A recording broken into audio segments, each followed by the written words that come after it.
It's Kevin Landrigan at NashuaTelegraph.com. We've had the third meeting of the Commission on whether to expand Medicaid, and we're certainly no closer to an agreement than we were when we started, but we sure are seeing signs of what kind of the group dynamic is going to be like. Clearly, as we know, Democrats on that commission have a 5-4 advantage, and it certainly looks like State Senator Nancy Stiles, a Republican from Hampton, is going to be willing to support some kind of Medicaid expansion. She has even as much said so publicly.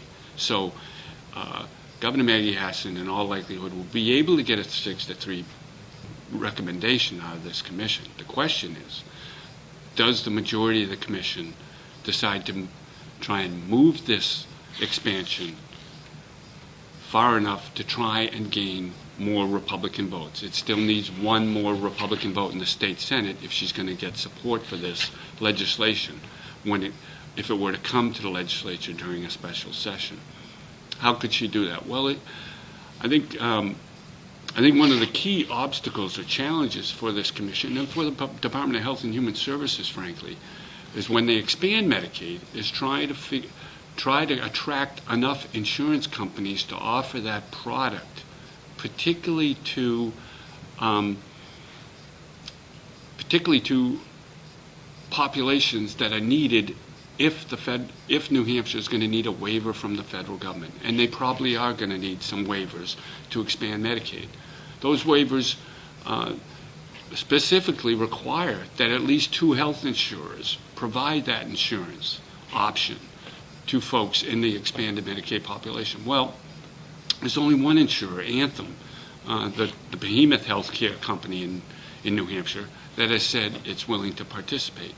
Until supporters for this expansion can convince another insurance company to get into this game, it's going to be hard to craft an expanded Medicaid matrix that can do 2 things. Can provide almost 50,000 people with health care that don't have it right now, and also do it in a way that's financially not too expensive. And that's what I'm talking about. The Department of Health and Human Services proposal pretty aggressively tries to even provide support so the employees who now don't have health care for their employer could get health care through their employer by providing a Medicaid premium to that company. These are the sorts of things that are going to require waivers and trip that requirement that more than one health company, insurance company, has to provide the coverage. So Nashua Democratic State Representative Cindy Rosenwald provided one of the first suggestions of how you might go about attracting more companies. She essentially said, well, what about the managed care companies? There's 3 large insurance companies, 2 of them national, 1 of them based out of Boston, that are going to provide managed care for people who are on Medicaid. Everyone was on Medicaid.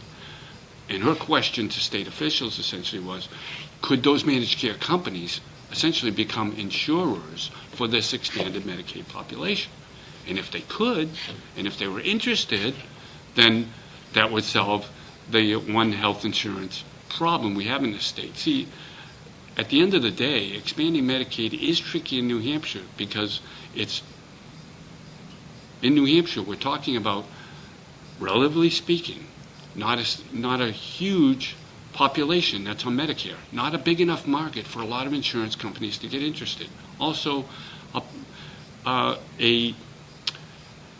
we're in the state of New Hampshire that has the highest per capita participation in private insurance. So a lot of employees who don't get health care in this state, it's because employers don't provide it because it's not financially feasible for them to do it. So it's really difficult to grow the private health insurance market in this state, and it's even more difficult to get insurance companies, large insurance companies, interested in entering into the New Hampshire insurance market. Real big challenge for this commission, and how they solve it will go a long way to determining whether Governor Maggie Hassan actually has something to sign and to expand Medicaid by the end of this year.